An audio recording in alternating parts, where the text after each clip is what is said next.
अस्सलाम वालेकुम। दुरूद शरीफ पढ़ लें।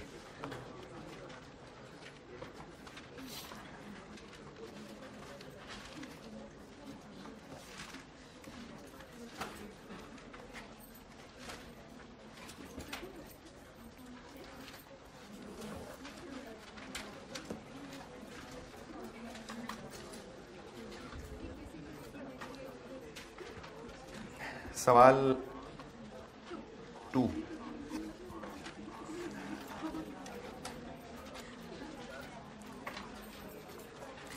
हाँ जी, अगर कर रहे थे किया था तो क्वेश्चन नंबर 2 में मसले कॉस्ट ऑफ गुड्स सोल्ड पूछा था और मैन्युफैक्चरिंग बिजनेस है तो उसके लिए हमें कॉस्ट ऑफ गुड्स मैन्युफैक्चर्ड निकालनी पड़ेगी पहले। तो उसके लिए आपको ये इस टेबल के अंदर रॉ मटेरियल की परचेजेस दी हुई है उस 7वें 8वें नंबर पे, और रॉ मटेरियल का स्टॉक, क्लोजिंग और ओपनिंग नीचे इन्फॉर्मेशन में पॉइंट नंबर 1 में ओपनिंग है और पॉइंट 4 में क्लोजिंग है। तो इससे ओपनिंग और क्लोजिंग और ऊपर की परचेजेस से मटेरियल कंज्यूम निकल आएगा और डायरेक्ट मटेरियल कॉस्ट ऊपर टेबल में मौजूद है। फिर इसके अलावा एफओएच में डेप्रिसिएशन प्लांट एंड मशीनरी की आएगी, डिस्ट्रीब्यूशन कॉस्ट नहीं आएगी, फैक्ट्री मैनेजर की सैलरी काउंट होगी, इनडायरेक्ट लेबर, इनडायरेक्ट मटेरियल ये भी काउंट होगा, सेलिंग कॉस्ट नहीं होंगी, अदर प्रोडक्शन ओवरहेड्स ये होंगे, ये हो जाएंगे FOH.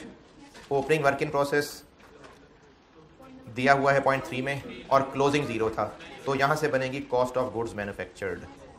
Cost of goods manufactured में कोई एतराज़ परेशानी है तो बताएं। नहीं। कॉस्ट ऑफ सेल्स के लिए ओपनिंग फिनिश गुड्स की कॉस्ट चाहिए जो कि दी हुई है, ओपनिंग फिनिश गुड्स दी हुई है पॉइंट नंबर 1 में। क्लोजिंग फिनिश गुड्स की कॉस्ट नहीं दी हुई, वो आपको खुद निकालनी है। उसके लिए कहा है फाइफो। तो वो जो कल एक खुद ही मैंने सवाल बना के लिखाया था, फाइफो का मतलब है कि क्लोजिंग स्टॉक नए वालों में से बचा होगा। चलो मैंने तो जो सवाल कराया था उसमें 3 बैचेस थे, अब तो बस सिर्फ एक ही है, 5200 यूनिट्स बने हैं, तो क्लोजिंग स्टॉक इन्हीं में से ही होगा। यानी ये जो बने हैं ना, कॉस्ट ऑफ गुड्स मैन्युफैक्चर्ड कितनी 9048, और यूनिट्स थे कितने ये, ओपनिंग फिनिश गुड्स कितनी थी 1350 यूनिट्स थे, और मल्टीप्लाई करें तो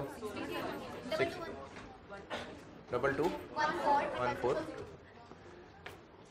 क्लोजिंग के यूनिट्स कितने हैं 1500, तो वो 1500 फाइफो है, किस में से होंगे, तो इसमें से होंगे।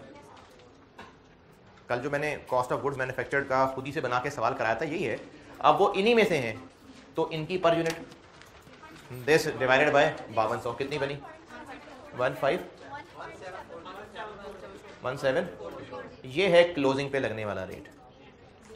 तो यहाँ से क्लोजिंग फिनिश गुड्स निकलेंगी, ओपनिंग है, कॉस्ट ऑफ गुड्स मैन्युफैक्चर्ड है, तो कॉस्ट ऑफ सेल्स निकल आएंगी। और आपने कुछ पूछना है तो पूछिए। बताया होगा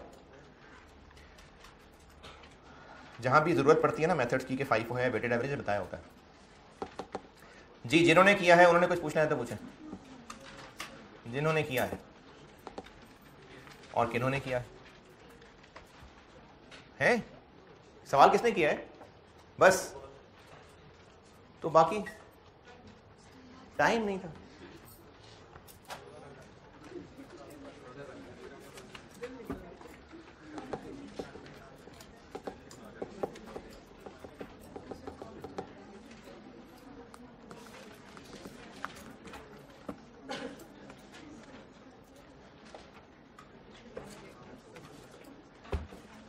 अच्छा, करनी तो आपने अपनी मर्जी है, लेकिन मैं आपको कम से कम इस बात का इजहार ज़रूर कर दूं, मैं बहुत सेंसिटिव टीचर हूं, मैं बहुत जज्बाती होकर पढ़ाता हूं और मैं चीज़ों को बहुत पर्सनल लेता हूं, और मेरा होमवर्क देना ये मैं उसको बहुत पर्सनल चीज़ दूंगा, और अगर आप होमवर्क नहीं कर रहे तो मैं उसको बदतमीजी समझूंगा। मैं ऐसे ही करता हूँ क्योंकि मेरे नज़दीक मैंने आपको कहा है होमवर्क करना है तो फिर कहा है।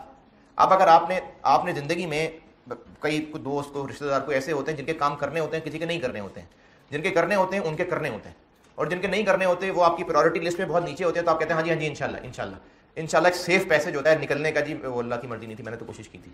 तो जिनके काम नहीं करने होते हैं उनको इंशाल्लाह कह के छोड़ दिया जाता है, जिनके काम करने होते हैं उनको करने होते हैं किसी भी सूरत में। तो मैं अपने आप को यहाँ रखना चाहूँगा कि मैंने होमवर्क कहा है तो आपकी प्रायोरिटी है, अगर नहीं है तो मुझे ये बदतमीज़ी लगती है। तो इसलिए होमवर्क आप नहीं कर रहे तो मेरे नज़र में ये बदतमीज़ी, तो इसलिए मैंने आपको बता दिया कि आइंदा आप होमवर्क को ये ना करिएगा कि बदतमीज़ी करें। होमवर्क दे रहा हूँ तो आप कर रहे हैं। जिन्होंने किया है क्वेश्चन 2 में कुछ पूछना है तो पूछिए, नहीं पूछना। कल सवाल बोर्ड पे शुरू किया था, उसको खत्म करते हैं, फिर मैं एनआरबी पे आता हूँ।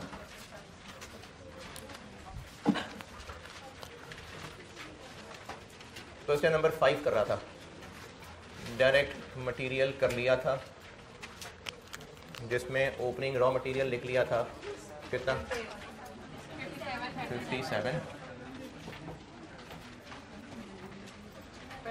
परचेजेस भी लिख ली थी 54059 और क्लोजिंग रॉ मटेरियल भी लिख लिया था 8065 51694। Direct material, direct labour cost,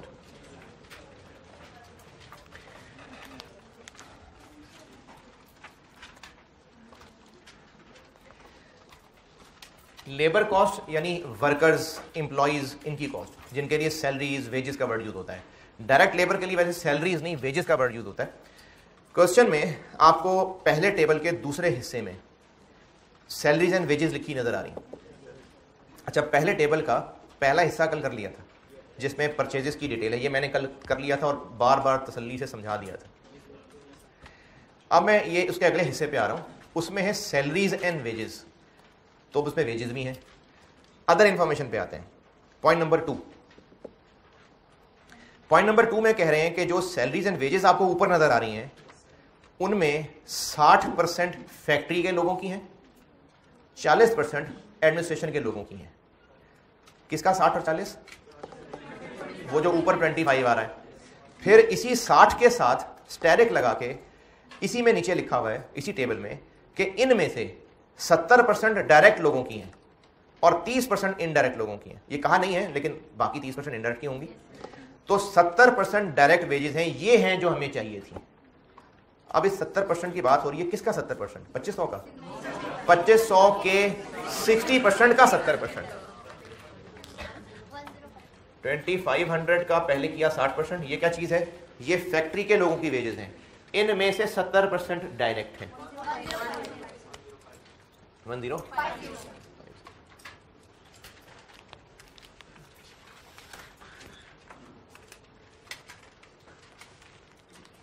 अच्छा, जिनको ना समझ आया करें ना वो हिम्मत करके फौरन पूछा करें, क्लास के एंड पे नहीं कि सर वो जो 25 मिनट पहले बात करे तो दोबारा बता दें।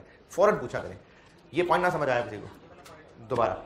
हमें यहाँ डायरेक्ट लेबर कॉस्ट लिखनी है। डायरेक्ट लेबर कॉस्ट का वर्ड डायरेक्ट वेजेस भी हो सकता है। डायरेक्ट वेजेस, पहले टेबल के अंदर सैलरीज एंड वेजेस आ रही हैं 2500, इन्हीं के बारे में other information. Point number 2, breakup of salaries and wages. अच्छा, सिर्फ इतना लिखा हुआ breakup of salaries and wages. कौन सी सैलरीज एंड वेजेस, किन का ब्रेकअप? यकीनन जो ऊपर बताई नहीं है, क्योंकि बात उसी फ्लो में आगे चल रही है। तो ये उन्हीं 2500 की बात हो रही है कि उनका हम आपको ब्रेकअप बताने लगे हैं। अब वो ब्रेकअप क्या बताया कि सैलरीज एंड वेजेस के सामने, उधर बिल्कुल सामने लिखा हुआ है कि इनमें से 60% मैन्युफैक्चरिंग के लोगों की हैं और 40% ऑफिस के लोगों की हैं। ये अंग्रेजी कुछ इस तरह से बनती है कि सैलरीज एंड वेजेस को वो कह रहे हैं कि इनको एलोकेट करेंगे बिटवीन मैन्युफैक्चरिंग एंड एडमिनिस्ट्रेशन, कि इस टोटल का 60% फैक्ट्री वर्कर्स की अमाउंट है और 40% ऑफिस के लोगों की अमाउंट है, और हमें फैक्ट्री के ही खर्चे चाहिए। ये वो आगे इस पे स्टेरिक लगा के इसी से 2 लाइनें नीचे लिखा हुआ है कि ये जो मैन्युफैक्चरिंग सैलरीज आपने निकाल ली, इनमें इंक्लूड है 70% डायरेक्ट वेजेस, यानी इसका 70, तो बाकी 30 इनडायरेक्ट होगा और इनडायरेक्ट एफओएच में आ जाएगा। और ये जो उन्होंने अगले सेंटेंस, अगली बात लिखी हुई है, to labourers working in the factory which vary with the level of production.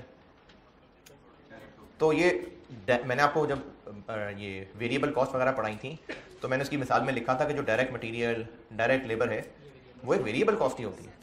तो उन्होंने वही बात अंग्रेजी में बताने की कोशिश की है कि ये वो खर्चा है जो वेरिएबल है, ना भी बताते तो होता ही है। और वैसे भी हम यहाँ वेरिएबल फिक्स की बात नहीं कर रहे, हम डायरेक्ट मटेरियल, डायरेक्ट लेबर और एफएच की बात कर रहे हैं। तो अगले सेंटेंस का मतलब उन्होंने ये साबित बस किया है कि ये एक वेरिएबल खर्चा है। कैसे साबित किया है? Very with the level of production, कि लेवल ऑफ प्रोडक्शन ज़्यादा होता है तो वेजेस बढ़ जाती है। तो ठीक है भाई, ऐसे ही होता है। तो इसमें हमारे लिए मेन चीज़ ये थी कि इसमें से डायरेक्ट वेजेस चाहिए थी हमें, वो ये 70% direct wages. Okay, direct material हो गया, डायरेक्ट वेजेस हो गई। अब जो कुछ है वो सब एफओएच है। अभी चूंकि इसको डिस्कस किया ही हुआ है इसलिए इसी की बात कर लेते हैं। बाकी 30% इनडायरेक्ट है।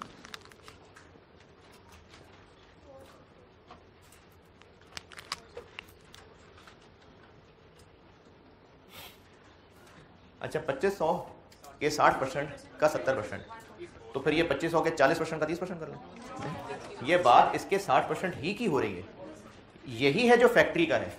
इसमें से आगे 70 और 30 अलग अलग तोड़ा है।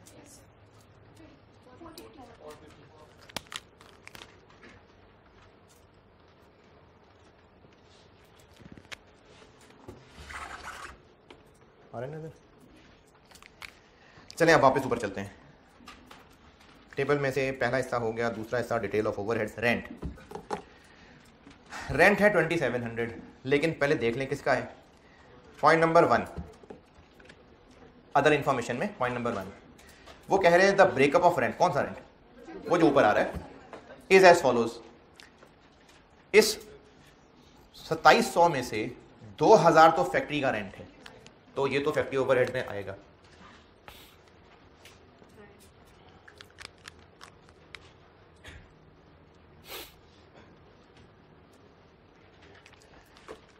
इसके अलावा हमने कुछ और जगह भी किराए पे ली हुई है। एक लिया हुआ है वेयर हाउस, ये गोदाम को कहते हैं, वेयर हाउस गोडाउन एक ही बात है, 500 इसका रेंट है। और एक हमने सुपर मार्केट्स में, जो बड़े बड़े स्टोर्स होते हैं, इसमें आप अगर किसी बड़े ऐसे स्टोर में जाने का इत्तेफाक हुआ जहाँ मुख्तलिफ शेल्फ्स होते हैं, तो उन्होंने ना कुछ जगह किराए पे दी होती है मुख्तलिफ कंपनीज को कि आए वो अपना यहाँ स्टॉल लगा लें। तो हमने एक बड़े से स्टोर में भी कुछ जगह किराए पे ली है, यहाँ जाकर अपना स्टॉल लगाते हैं। ये 3 जगह हैं जो किराए पे ली हुई हैं। हम अभी सिर्फ फैक्ट्री की बात कर रहे हैं। जो फैक्ट्री का रेंट है वो तो यहाँ आएगा ही आएगा। उसके बाद जो स्टोर का रेंट है, वो स्टोर जो फिनिश गुड्स का स्टोर है वो फैक्ट्री के बाद की बात है। लेकिन जो मटेरियल का स्टोर है वो फैक्ट्री के खर्चों में ही माना जाता है, क्योंकि मटेरियल खरीदने से लेके फिनिश गुड्स बनने तक सारा काम फैक्ट्री का है। तो मटेरियल खरीद के जिस स्टोर में लाना है तो उसके खर्चे भी फैक्ट्री का हिस्सा माने जाते हैं। रॉ मटेरियल के स्टोर के जो खर्चे हैं वो भी फैक्ट्री ओवरहेड्स का हिस्सा माने जाते हैं। हाँ, फिनिश गुड्स के स्टोर क्यों नहीं फैक्ट्री का हिस्सा माने जा रहे हैं?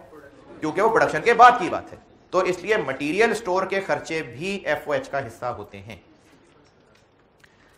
बस ज़बानी याद हो जाएगी ना, लिखने की जरूरत ही नहीं होगी बात।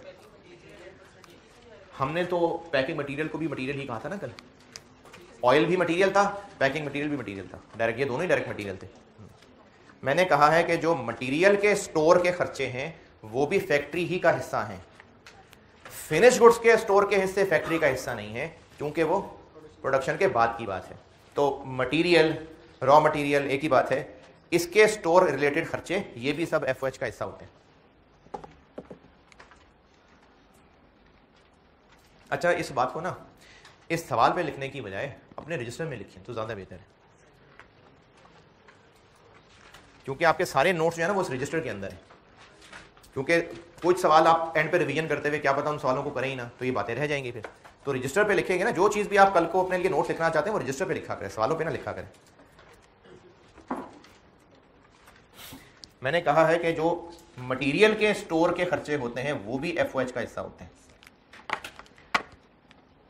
तो इस 500 में से 50 और 10 60% ले लेते हैं।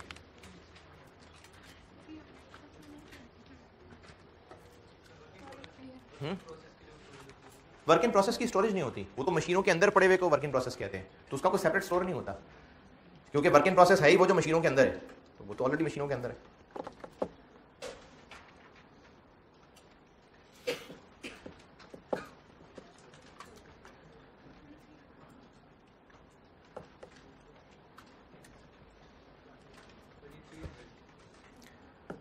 जी कितना? 2300।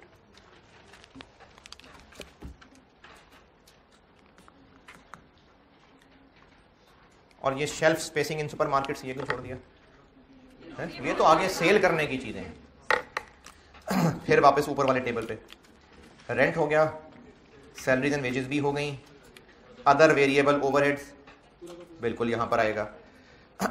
लेकिन पॉइंट नंबर 2 देखते हैं।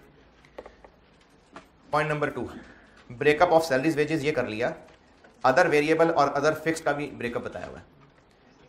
अदर वेरिएबल के बारे में कहा है कि इनमें से 80% है जो फैक्ट्री के रिलेटेड है, बाकी 20% ऑफिस के हैं। इसी तरह से जो अदर फिक्स्ड हैं उनमें से 60% फैक्ट्री के हैं। तो इन दोनों को हम यहां बिल्कुल लिख लेते हैं, अदर वेरिएबल ओवरहेड्स।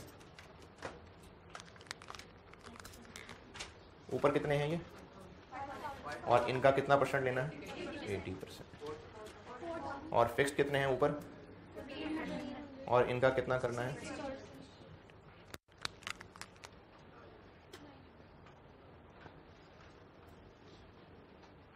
ऊपर क्या बन गया? 4000 और 900।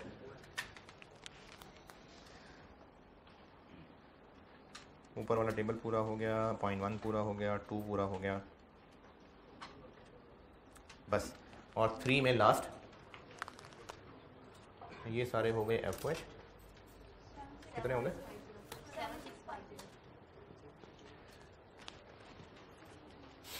अच्छा, अब यहाँ से ज़बानी सुन लें, यहाँ लिखूंगा तो नज़र नहीं आएगा। डायरेक्ट मटेरियल कॉस्ट हो गई, डायरेक्ट लेबर कॉस्ट हो गई, एफओएच हो गई, और इसमें आगे plus opening working process minus closing, तो वो कॉस्ट ऑफ गुड्स मैन्युफैक्चर्ड आ जाएगी।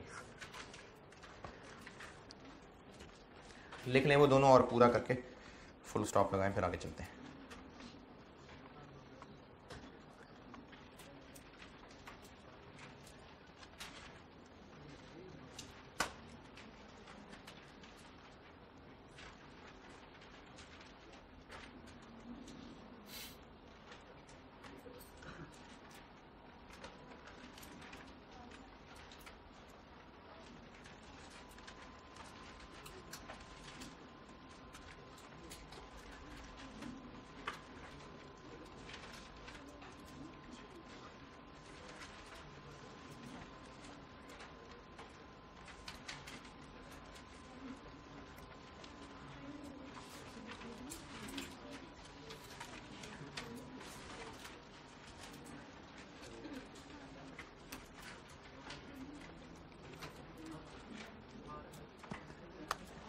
ठीक है, डन। चले, कॉस्ट इन्वेंट्री की बहुत हो गई। फिर से रिकैप, ये पढ़ा था कि इन्वेंट्री होती है जो बिजनेस के पास बची हुई चीज़ें हैं, चाहे वो मटेरियल है, चाहे वो गुड्स की शक्ल में है, वो इन्वेंट्री है। और साल के एंड पे फाइनेंशियल स्टेटमेंट्स बनाते हुए हमें फाइनेंशियल स्टेटमेंट्स में क्लोजिंग स्टॉक जो ईयर एंड का बचा हुआ है उसकी कोई ना कोई वैल्यू लिखनी है। रूल क्या था? वो वैल्यू होगी लोअर ऑफ कॉस्ट और एनआरवी। और ये किन की बात हो रही है? ईयर एंड पे बची हुई चीज़ों की, उसकी वैल्यू की बात हो रही है। तो उसके लिए चाहिए हमें एंड पे कितने चीज़ें बची हुई हैं, उनकी कॉस्ट क्या है, उनकी एनआरवी क्या है। फिर इसमें आगे डिटेल से पढ़ना शुरू किया कि कॉस्ट क्या होती है। पहले मैंने जनरल कॉन्सेप्ट बताया कि कॉस्ट क्या होती है, इन्वेंट्री की कॉस्ट क्या होती है। तो अगर वो इन्वेंट्री रॉ मटेरियल है या बिजनेस ट्रेडिंग की फिनिश गुड्स हैं तो उनकी कॉस्ट क्या होती है? जो खरीद के लाने का खर्चा होता है। फिर जो गुड्स बिजनेस बनाते हैं उनकी कॉस्ट क्या होती है?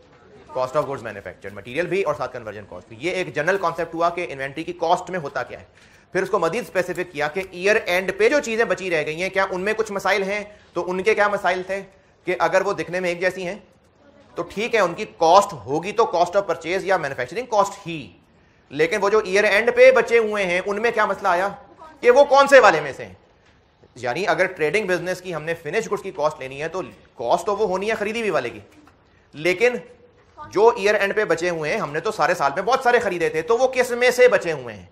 इसी तरह अगर मैन्युफैक्चरिंग बिजनेस की फिनिश गुड्स हैं तो उसकी कॉस्ट क्या होगी? जो बनाने की कॉस्ट है। ठीक है, कॉन्सेप्ट हो गया। लेकिन अगर बहुत सारे तरह के बनाए थे तो ईयर एंड पे कौन से वाले में से बचे हुए, ये मसला था। तो इस मसले का हल क्या निकाला? FIFO मेथड और वेटेड एवरेज मेथड। ये अब तक हमने पढ़ा है। कॉस्ट बहुत है। अब एनआरवी पे आते हैं। पहले मैंने कॉस्ट की हेडिंग दी थी, सारा कुछ कॉस्ट से रिलेटेड पढ़ा था। अब एनआरवी पढ़ते हैं।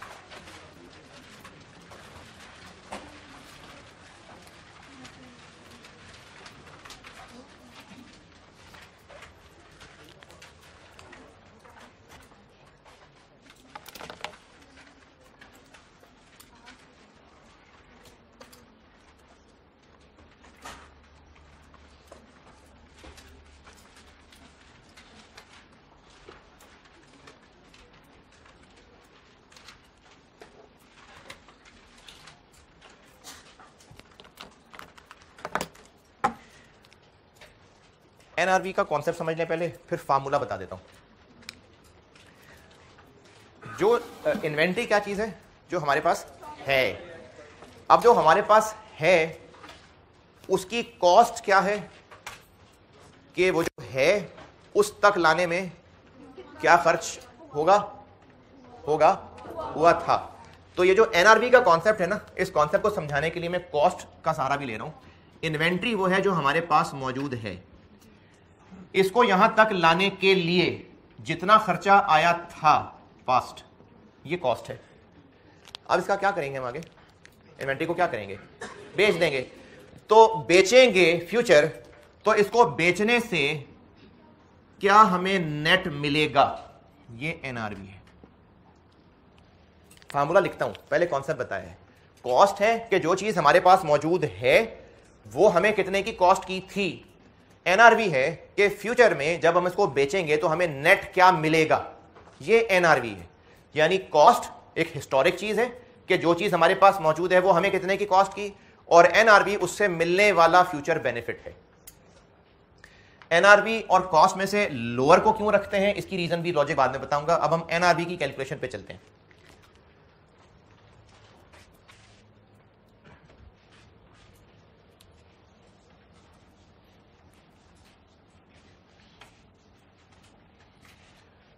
अच्छा, एनआरवी से ना किसी को कंफ्यूजन हो सकती है कि नेट का मतलब है कि शायद इसको बेचेंगे तो प्रॉफिट क्या होगा। जैसे अगर हमने कोई चीज़ हमारे पास पड़ी हुई है और वो हमें कॉस्ट की थी 500 और हम उसकी एनआरवी अगर 550 कह रहे हैं, तो ये 550 प्रॉफिट नहीं है। प्रॉफिट तो 50 रुपए होगा। तो एनआरवी इज नॉट प्रॉफिट। 50 के लिए तो हमें इसके साथ उस पास्ट को भी कंसिडर करना पड़ रहा है। नहीं, एनआरवी फ्यूचर है। तो फिर फ्यूचर में क्या है कि ये बिकेगा कितने का, और नेट क्यों बोला कि अब से ऑनवर्ड भी कुछ खर्चे होने हो सकते हैं। अगर वो चीजें अभी थोड़ी सी अनफिनिश्ड हैं, उनमें मजीद कुछ खर्चा होना है तो वो भी खर्चा होगा। अगर बेचना है तो बेचने तक पहुंचाने के लिए ट्रांसपोर्टेशन भी करनी पड़ सकती है, वो भी खर्चा होगा। जिस एजेंट के जरिए बिकवाना है उसको कमीशन भी देनी पड़ जाएगी, वो भी खर्चा होगा। ये खर्चे हैं जो नेट करने हैं। तो फार्मूला बन जाएगा एनआरवी का, estimated cell value, sale price कह लें, सेल वैल्यू कह लें, माइनस जो जो खर्चे होंगे, और क्योंकि वो होने हैं तो वो भी एस्टिमेटेड ही होंगे। एस्टिमेटेड कह लें, एक्सपेक्टेड कह लें। दो तरह के खर्चे लिख रहा हूं, लेकिन मैं जो खर्चे लिख रहा हूं ना, आप उनको रट्टे की हद तक नहीं है वो, यानी कि आपने जी बस ये दो ही होते हैं। कॉन्सेप्ट समझा रहा हूं कि एनआरवी ये है कि अब से ऑनवर्ड जब बेचेंगे तो कितने का बिकेगा, माइनस बेचने के लिए जो खर्चे करने पड़ेंगे वो माइनस करने पड़ेंगे। तो जो नेट आंसर निकलेगा वो एनआरवी है, क्योंकि जितने का बेचेंगे और जो खर्चे करेंगे ये फ्यूचर हैं सारे। तो एनआरवी फ्यूचर का कॉन्सेप्ट है कि जब बेचेंगे तो कितने का बिकेगा, माइनस बेचने के लिए जो खर्चा करना पड़ेगा। और वो खर्चे मैं वैसे लिखने के एतबार से दो तरह के कर देता हूं। एक कह देता हूं कॉस्ट टू कंप्लीट, या रिपेयर भी कह सकते हैं, कि उसको पहले बेचने की हालत में तो लाएं और अब बेचना है तो एक्सपेक्टेड कॉस्ट टू सेल। हो सकता है जो चीजें हमारे पास पड़ी हैं वो थोड़ी सी डिफेक्टिव हैं, तो उनको बेचने के लिए रिपेयर करना पड़ेगा, तो वो भी एक खर्चा होगा। और बेचने के लिए भी कुछ खर्चे करने पड़ते हैं, ट्रांसपोर्टेशन है, एजेंट को कमीशन है, वो भी खर्चा करना पड़ेगा। तो जो इनका नेट बनेगा वो होगी एनआरवी। है चलिए मैं इसको और बेहतर अंदाज में कहता हूं।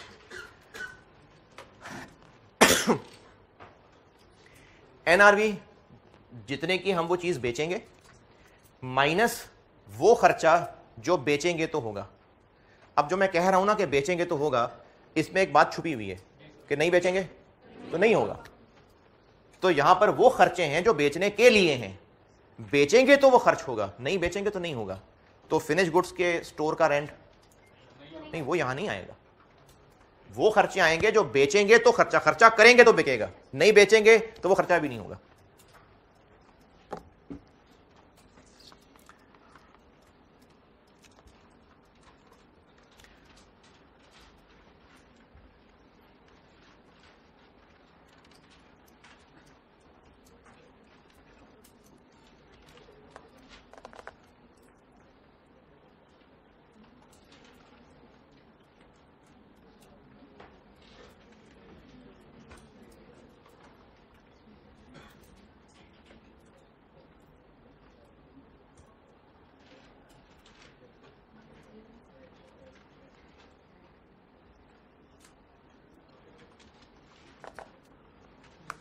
हाँ जी, फार्मूला लिखा।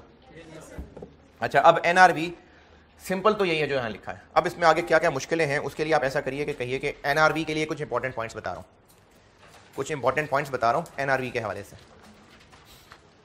एनआरवी से रिलेटेड कुछ नसीहतें कर रहा हूँ।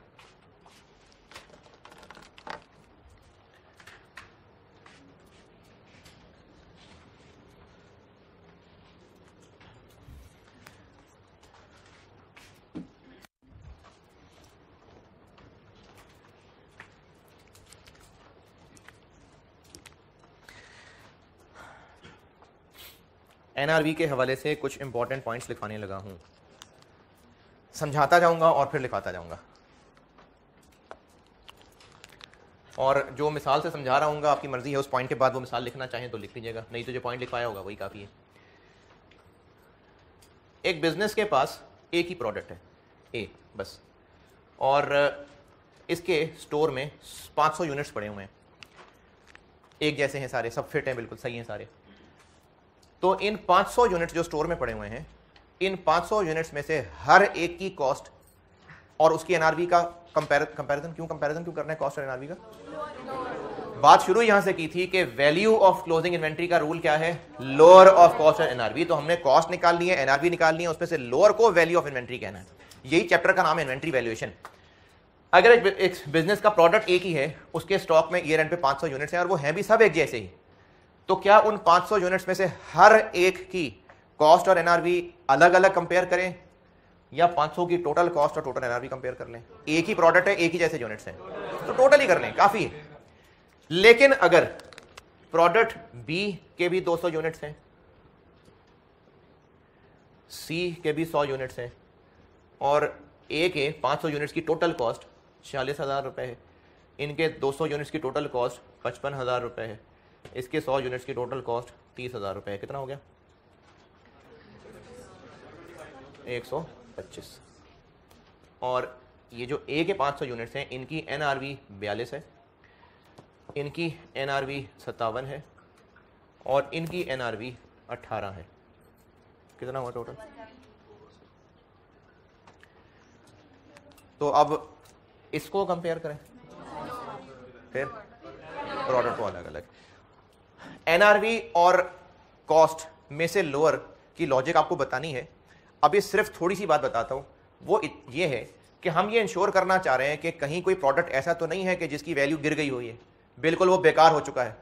तो अगर वो बिल्कुल बेकार हो चुका है तो हमें फिर उसकी वैल्यू ज्यादा बढ़ा चढ़ा के नहीं बतानी चाहिए। ये मेन कॉन्सेप्ट है कि हम किसी चीज को एसेट कहने से पहले तसल्ली कर लें कि कहीं इसकी औकात बिल्कुल गिर तो नहीं गई हुई है। हम इसलिए एनआरवी निकालना चाह रहे हैं, यानी हम अच्छे बुरे अलग अलग करना चाह रहे हैं, गधे घोड़े अलग अलग करना चाह रहे हैं, खोटे खरे अलग अलग करना चाह रहे हैं। तो इसलिए अगर डिफरेंट प्रोडक्ट्स हैं तो डिफरेंट हैं। तो क्या ये मुनासिब है कि इस एक 25 को एक 17 से कंपेयर करके कहें कि कॉस्ट नहीं एनआरवी लोअर है? फिर क्या होना चाहिए?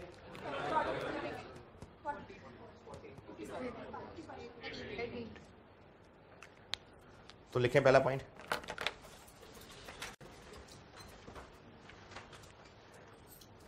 Comparison of cost and NRV, comparison of cost and NRV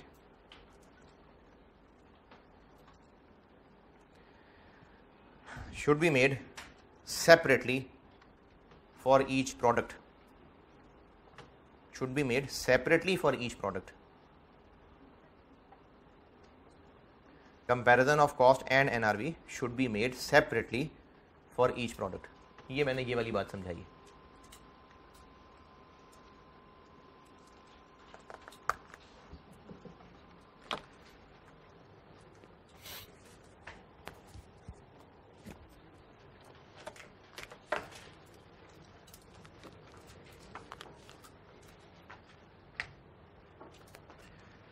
तो अगर आप इसको नोट कर रहे हैं तो उसकी पूरी शक्ल बना देता हूँ।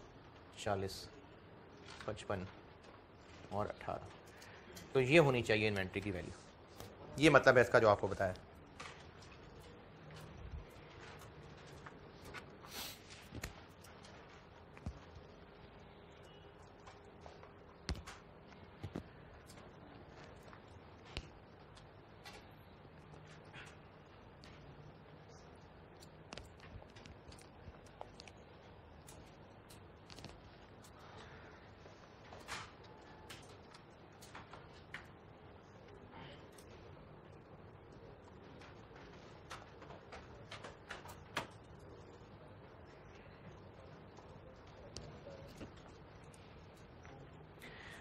जल्दी जल्दी नोट क्या करें, अरे तो जल्दी टाइम गुजर जाता है, मुझे पता नहीं लगता, तो वही कुछ नहीं भी।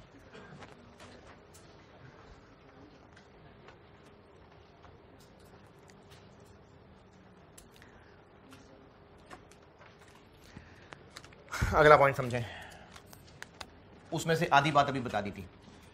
अगर एक प्रोडक्ट है जिसके 500 यूनिट्स हैं, तो हम इन 500 के लिए हर एक की अलग अलग कॉस्ट और एनआरवी का कंपैरिजन करें। ये 500 के लिए टोटल कर लें। लेकिन अगर इन 500 में से 410 सही हैं और 90 डिफेक्टिव हैं, तो अब यकीनन इनकी एनआरवी कम ही होगी, क्योंकि तो फारे हैं, डिफेक्टिव हैं, सस्ते ही बिकेंगे। और कॉस्ट और एनआरवी का कंपैरिजन करने का मकसद यही था कि अगर बीच में कोई गंदे अंडे हैं तो उनको अलग किया जाए, उनकी अगर वैल्यू गिर चुकी हुई है तो उनको अलग किया जाए। तो अब प्रोडक्ट बेशक एक ही है, लेकिन अब हमें कंपैरिजन 500 की टोटल कॉस्ट 500 की टोटल एनआरवी से करना चाहिए। फिर इनको अलग टोटल बिल्कुल कर लें, उनको अलग कर दें। तो इसके लिए आपको बता देता हूं, अगला पॉइंट लिख लें।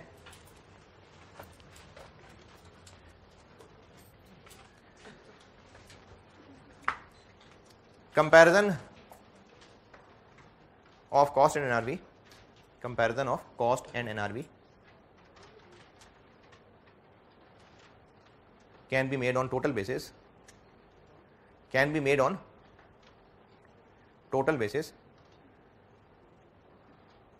for all units of a product,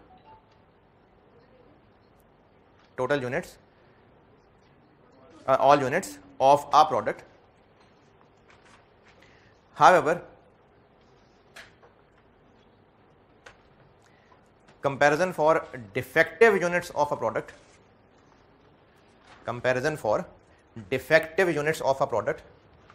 however, comparison for defective units of a product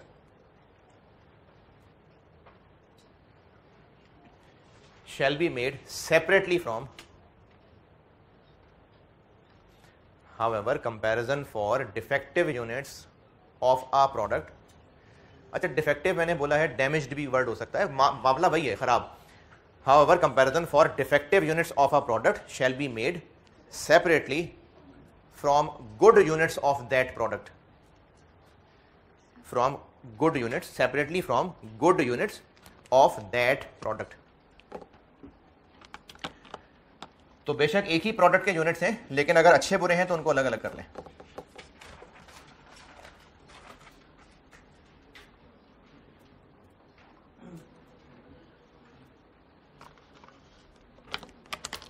अगली बात समझ लें।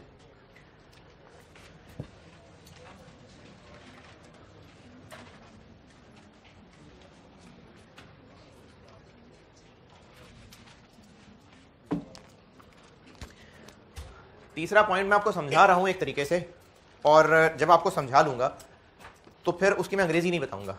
आप अपने अल्फाज में जो उसके लिए अपने लिए लिखना चाहें वो लिखिएगा, क्योंकि मुझे लगता है कि उसको अगर मैं सेंटेंस में समेटूंगा तो उतना अच्छा मीनिंग नहीं देगा। मैं इसको एक चार्ट की शक्ल में बताऊंगा, और जो समझाऊंगा उसके बाद फिर आप देखिएगा कुछ ऐसा लिखिएगा जो आपके लिए कल को पढ़ने में समझ आने में आसान हो। पहले समझ लें बात।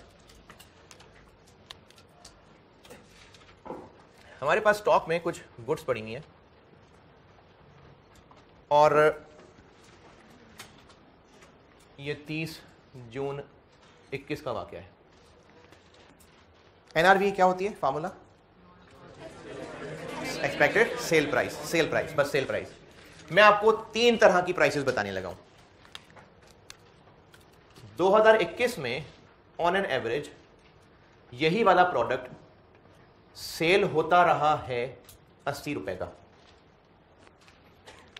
अब हालात हो गए हैं चेंज, और फ्यूचर में एक्सपेक्टेड प्राइस जो हमें लग रहा है कि हम ये प्रोडक्ट बेच लेंगे, वो हम 70 का बेच लेंगे, क्योंकि मार्केट के हालात खराब हो गए हैं। और हमें यह भी पता है कि हमारे कंपेटिटर्स जो कि इसी प्रोडक्ट के कंपेटिटर्स हैं,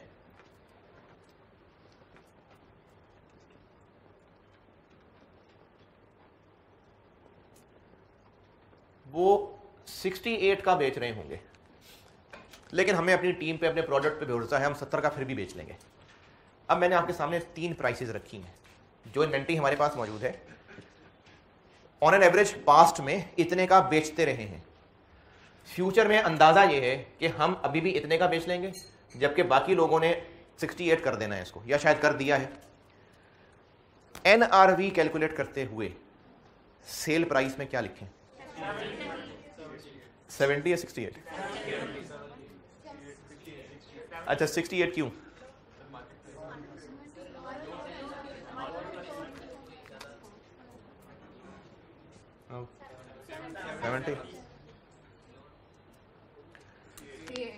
नहीं, वो तो मैंने पुराना वापस कर दिया। हम एनआरवी के लिए सेलिंग प्राइस लेंगे 70, क्योंकि एनआरवी ये होती है कि हम कितने का बेच लेंगे। और अगर मैंने आपको इस डाटा में ये ना बताया हो, बाकी दोनों चीजें बताई हो, तो फिर 68। क्योंकि अगर ये पता है कि अब मार्केट में प्राइसेस डाउन हैं और बाकी लोग 68 का बेच रहे होंगे, तो फिर हम भी 68 का ही बेचेंगे। और अगर ये भी नहीं बताया तो फिर 80। क्यों? क्योंकि अगर पहले का इतने बेचते आए हैं तो आगे भी बेच लेंगे। तो इन तीन में से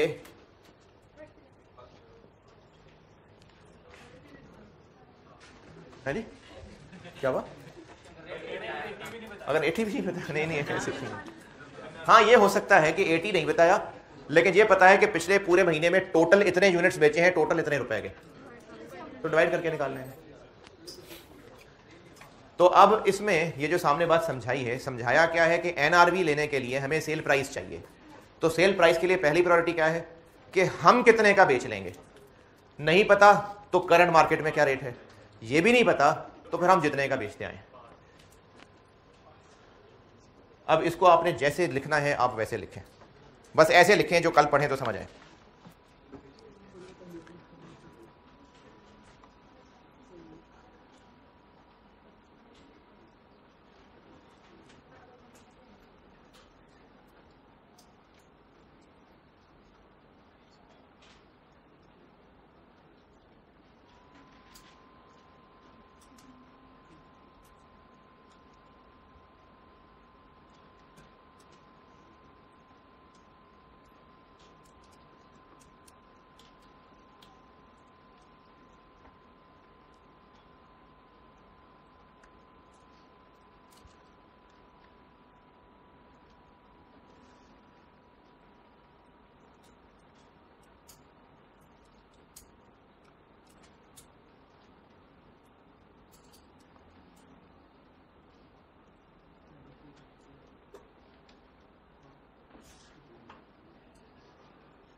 अच्छा सिर्फ इतना नोट ना करना, कुछ अपने लिए ऐसा लिखना जो कल पढ़े तो समझ आए क्या किया था।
बहुत स्लो लिखते हैं यार आप लोग।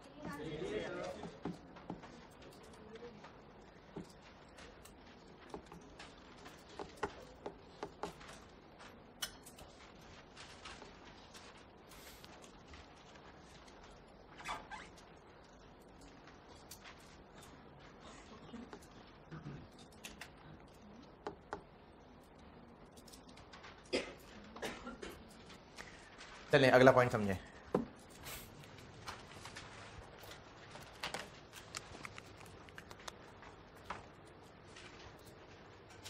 अगर हमारे पास कोई प्रोडक्ट जो हमारे पास मौजूद है उसको बेचने के ऑप्शंस हैं। हम इसको लोकल मार्केट में बेच सकते हैं, 60 रुपये का बिक जाएगा, या फिर हम एक और मुल्क में बात की है, वहाँ से हम किसी तरह एक्सपोर्ट करके पहुँचा दें चीज़ को, तो उसमें ये होगा कि ये 90 रुपये का हम बेच रहे हों, लेकिन कुछ एक्स्ट्रा ख़र्चे भी आएंगे, और वो ख़र्चे आएंगे 25 रुपये के। और एक और हल ये है कि एक और स्पेशल मार्केट है जहाँ पर हम इस पे अगर 150 रुपये और ख़र्च कर दें तो हम इसको फिर 240 का बेच पाएंगे, 250 कह लेता हूँ चलो। ये 3 ऑप्शन हैं। अभी हम 60 का नेट बेच सकते हैं, हम ये भी कर सकते हैं कि 25 रुपये खर्चे लेकिन फिर 90 का एक्सपोर्ट हो जाएगा, और हम ये भी कर सकते हैं कि 150 रुपये इस पर खर्च करें और फिर 250 का बिक जाएगा।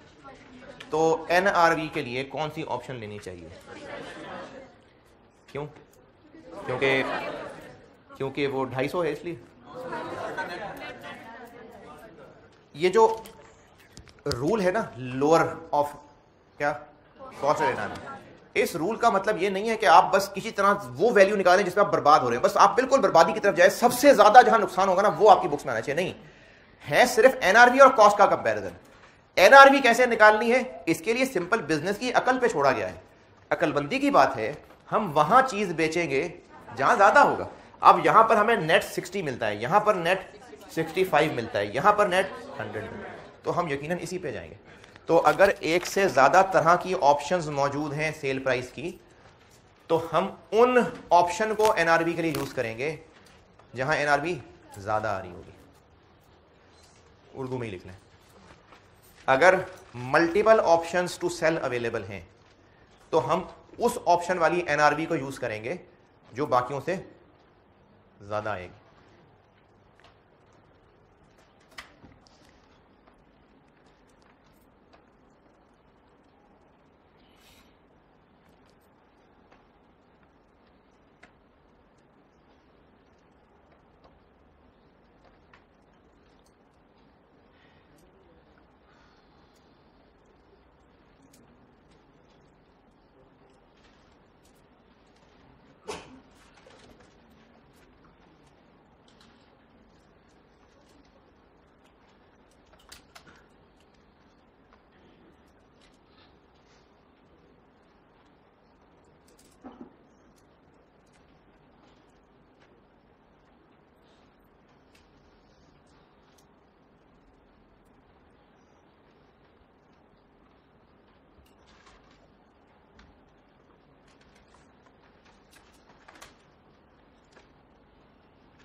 हाँ जी, नोटेड। अच्छा, नेक्स्ट बात, और ये बस NRV की आखिरी बात।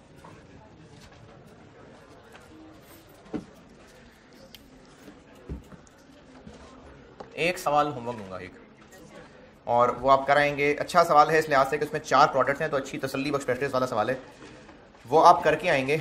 और अभी एक पॉइंट बता रहा हूँ मैं, इसका एक पॉइंट रहता है। फिर मैं मंडे को इसकी प्रैक्टिस के लिए एक सवाल और करा दूंगा। अगर इन 2 सवालों से तसल्ली हो गई तो ठीक है, अगर नहीं तो फिर एक और करा दूंगा।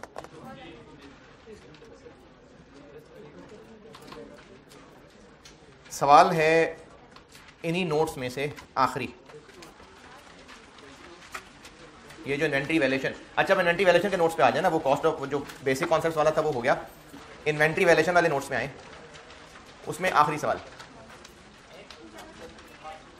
Question number 8, superior enterprises. 4 products हैं और इसमें तरीका बताया नहीं था, तो फाइफो से भी कर सकते हैं, वेटेड एवरेज से भी कर सकते हैं।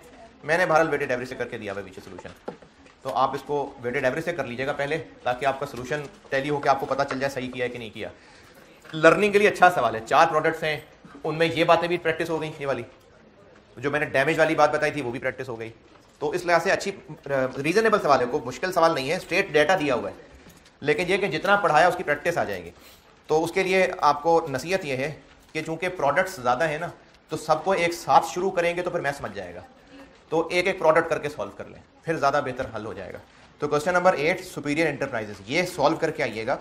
और इसमें मेथड नहीं बताया तो मैं कह रहा हूँ कि आप वेटेड एवरेज कर दें। किया फाइफो से भी जा सकता है, लेकिन मैंने इसको वेटेड एवरेज से सॉल्व किया हुआ है, तो आप फिर उसको टैली कर सकते हैं। सॉल्व करने के बाद पीछे सोल्यूशन देख के ये नहीं, आपसे मैं ये नहीं पूछवा रहा कि सोल्यूशन देख लेना सही किया हुआ है कि नहीं किया हुआ, आपने सॉल्व करना है, सॉल्व करने के बाद सोल्यूशन देखिएगा। चलिए एनआरवी से रिलेटेड लास्ट पॉइंट देख लें।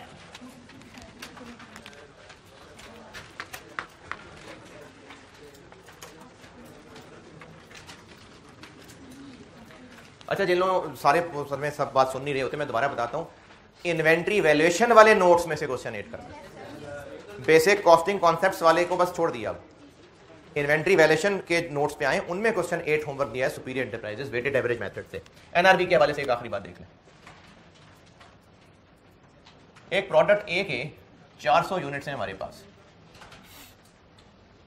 और ये सब एक जैसे हैं, फिजिकली सब एक जैसे हैं, और एक जैसे हैं तो मोस्ट प्रॉब्ली बिक भी सारे एक जैसे जाएंगे।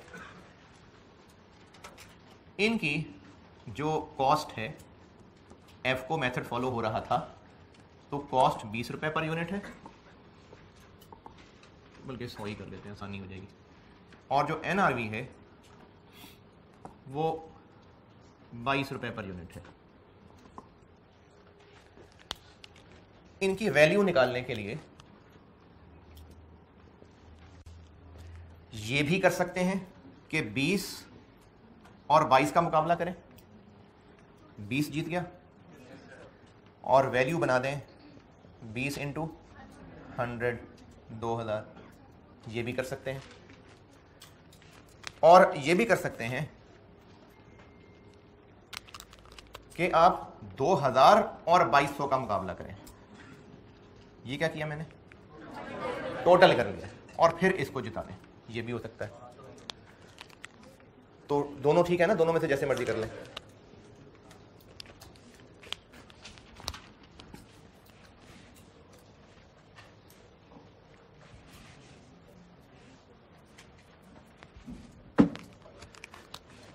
लेकिन अगर मामला होता कुछ ऐसा कि कॉस्ट होती फाइफो पे,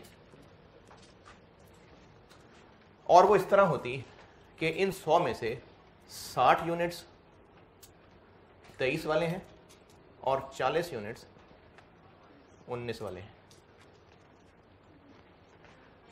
और एनआरवी 22 रुपए। अब क्या करते हैं, नहीं एवरेज क्यों है ही 5 हो, तो क्या ऐसा करते हैं कि इन 60 के लिए 22 और 40 के लिए 19, या फिर कॉस्ट 23 इंटू 60 प्लस 40 इंटू 19 क्या बना 2140, और एनआरवी 22 इंटू 100 2200। इसको कंपेयर करें, या 60 के लिए 22 और 40 के लिए 19, टोटल को करें। हाँ जी बिल्कुल ठीक है, क्योंकि ये कोई डिफेक्टिव वाला मामला नहीं है कि इनको अलग और इनको अलग, ये तो बस कॉस्टिंग मेथड है, इन बेचारों का क्या कसूर है, वो तो हमारा मेथड ऐसा है। तो इसलिए अगर एफको मेथड है जिसमें पर यूनिट कॉस्ट सेम है, फिर तो बेशक ऐसे कर लें चाहे वैसे कर लें, होना ऐसे चाहिए, लेकिन ऐसे भी ठीक है। उसमें आपको बार बार 2 दफा मल्टीप्लाई करना पड़ रहा होगा, इसमें एक ही बार रेट ले लें फिर मल्टीप्लाई कर लेना। तो अगर पर यूनिट कॉस्ट सेम है फिर तो ऐसे भी चलेगा, लेकिन अगर FIFO हुआ तो फिर कॉस्ट और NRV का कंपैरिजन टोटल करके करना है। इन दोनों मिसालों में फर्क समझ आया? अच्छा, जो समझ आया है वो आपने अपने आप को समझाना है और कुछ ऐसी लाइनें लिखनी है कि आपको समझ आ जाए। नहीं, थोड़ा सा नहीं, मैं पूरा दोबारा समझा देता हूँ, लिखाऊंगा नहीं, लिखेंगे आप खुद। हाँ तो बस फिर लिखें, आप पश्तो में लिख लें, उर्दू में लिख लें, जैसे कंफर्टेबल है लिख लें, लेकिन आप लिखेंगे। अच्छा, ये ना मैं आपके भले के लिए करता हूं। देखें, मैं अगर सारा कुछ लिखवा रहा हूं तो मैं सारा कुछ भी लिखवा सकता हूं, लेकिन बीच में कुछ चीजें ऐसी होंगी जो मैं कहूंगा कि आप अपने अल्फाज में खुद लिखें, क्योंकि ये आपके भले की बात है। यहां पर आपकी सब पढ़ाई के साथ साथ ट्रेनिंग भी चल रही है। आप कुछ लिखने के काबिल तो हों कि बात कन्वे कर सके, अपने आप को ही नहीं समझाने के लिए लिख सकते आप। एक दफा फिर सुन लें। इसमें चूंकि पर यूनिट कॉस्ट सेम थी, प्रोडक्ट एक ही है, पर यूनिट कॉस्ट एक ही थी, तो बेशक आप पर यूनिट कॉस्ट NRV का कंपैरिजन करके चाहे total cost total NRV comparison कर लें, ठीक है, दोनों ठीक है। लेकिन अगर FIFO मेथड था तो इसी प्रोडक्ट के कुछ यूनिट की पर यूनिट कॉस्ट और थी, कुछ की और थी। ऐसे में हम इनको पर यूनिट को कंपैरिजन नहीं करेंगे, हम उस प्रोडक्ट के सारे यूनिट्स की टोटल कॉस्ट टोटल NRV से कंपेयर करेंगे। अगर पर यूनिट कंपेयर करेंगे तो फिर मिसलीडिंग हो जाएगा। अब आपने अपने आप को समझाने के लिए कुछ लिखना है।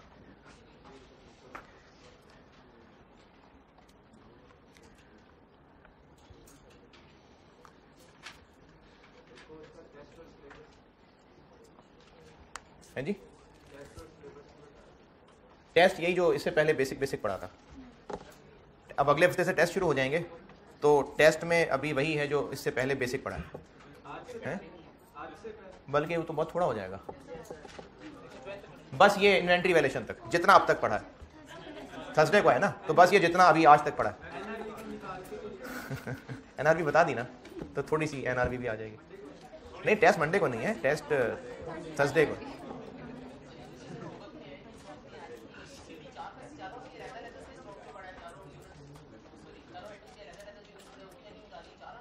जी जी, 4 प्रोडक्ट्स हैं, चारों की अलग अलग वैल्यू निकलेगी। आपको क्लोजिंग यूनिट्स भी खुद ही देखने पड़ेंगे, क्योंकि इसमें ओपनिंग स्टॉक है, परचेजेस हैं और सेल्स हैं। पहले भी सालों में किया था, क्लोजिंग स्टॉक खुद ही गिन के निकाल लिए थे। तो चारों, मतलब आप समझे 4 सवाल हैं, 4 प्रोडक्ट्स हैं, चारों की वैल्यू कैलकुलेट करनी है। इन 4 प्रोडक्ट्स में ना जितनी वैरायटियां पड़ी हैं सब थोड़ी थोड़ी टेस्ट हो रही हैं। जो आपको कॉस्ट ऑफ परचेज निकालना सिखाया था कि नॉन रिफंडेबल ड्यूटीज ऐड होनी है, ट्रांसपोर्टेशन ऐड होनी है, वो भी इसके अंदर आ गया। NRV की कैलकुलेशन की वैरायटियां भी आ गई, कुछ यूनिट्स नॉर्मल हैं, कुछ डैमेज्ड हैं, वो भी आ गया। ये A के कुछ यूनिट्स डैमेज्ड आ गए ना, इसमें कहा हुआ कि A के कुछ यूनिट्स हैं जो डैमेज्ड हैं, तो अब A के यूनिट्स को आपको 2 हिस्सों में तोड़ना पड़ेगा। सही वालों की NRV अलग निकालनी पड़ेगी, डैमेज वालों की अलग निकालनी पड़ेगी।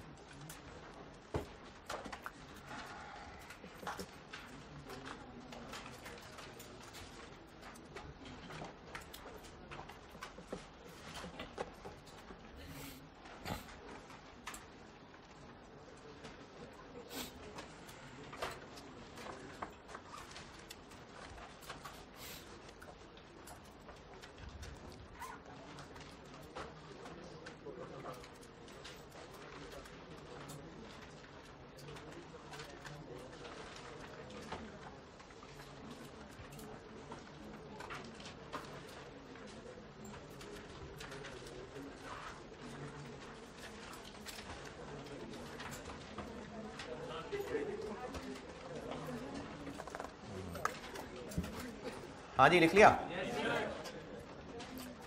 ठीक।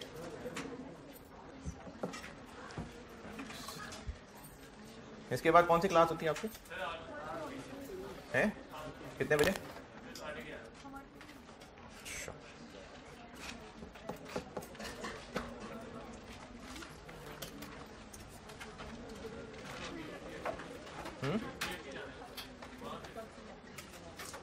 यहाँ और कौन सी होती है?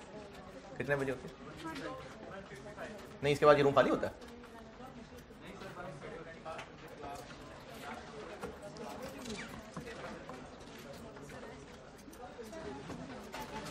चलो ठीक है, मंडे को सही बात। ठीक है जी, अल्लाह हाफ़िज़।